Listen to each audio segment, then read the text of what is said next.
Welcome to Make It Happen Monday, my weekly nugget of healthy inspiration.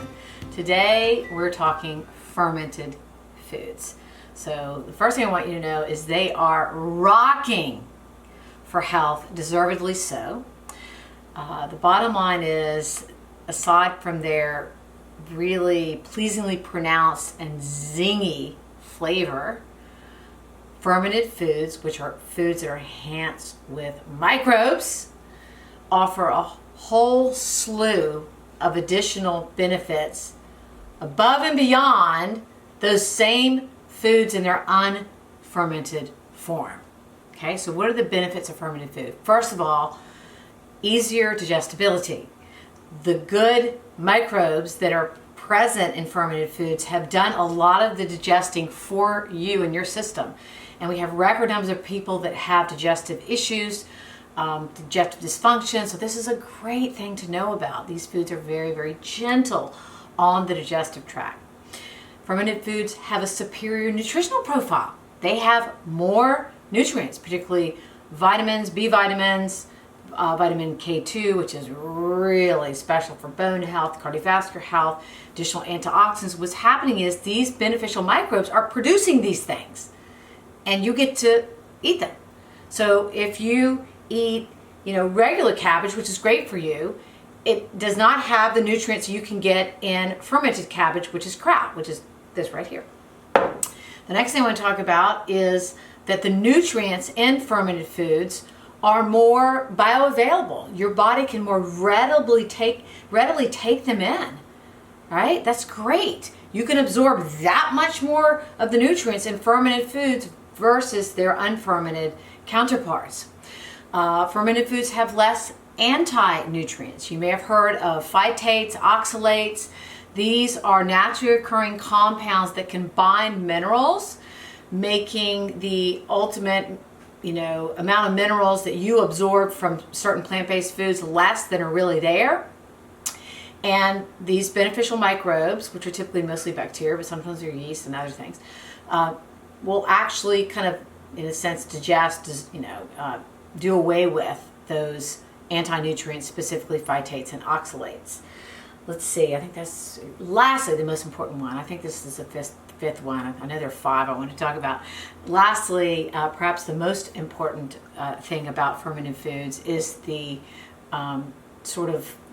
garden of beneficial bacteria that they offer us. And we call these beneficial bacteria probiotics.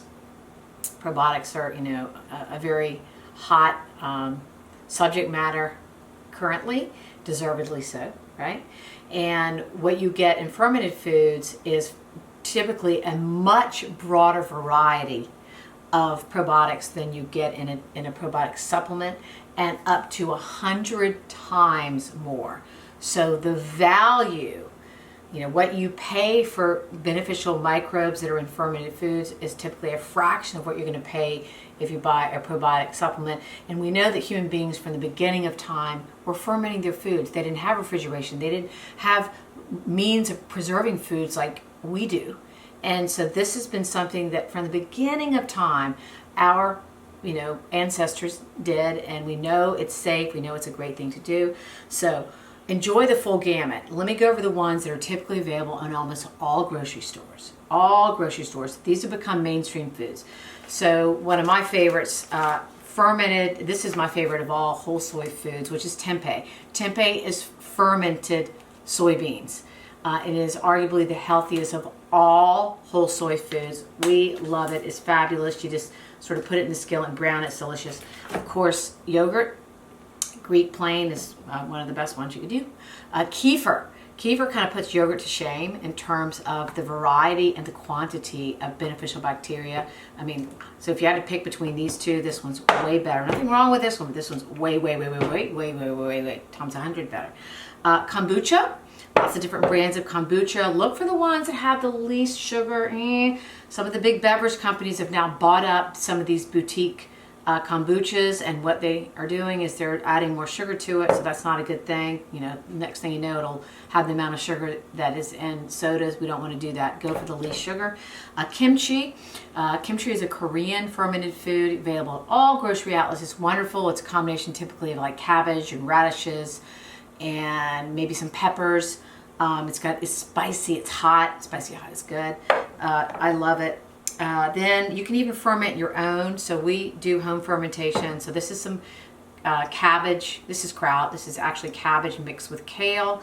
And my daughter Lucy did this one. And this is fermented turnips with, I think, obviously some kind of herb chopped up in there. Maybe, I don't know. Who knows how I did that one. Anyway, so you can get them all grocery outlets. I recommend that you do it. What is the best thing? Ideally, you should be eating fermented foods each and every day. A little bit goes a long way. I mean, they're potent foods in terms of the amount of beneficial bacteria they provide to you in a teeny bit. So it's like a tablespoon or two of kimchi, or a tablespoon or two of, kraut, a quarter cup, a little bit of kefir. You don't have to eat a lot of this stuff. You don't drink the whole bottle of kombucha. You have, 3 or 4 ounces of it. Okay, so ideally try to have fermented foods every day. Maybe the best thing would be a little bit at each of your meals. Anyway, so I hope that helps you, educates you, clears up confusion that you may have had, because that's what I'm trying to do with these videos.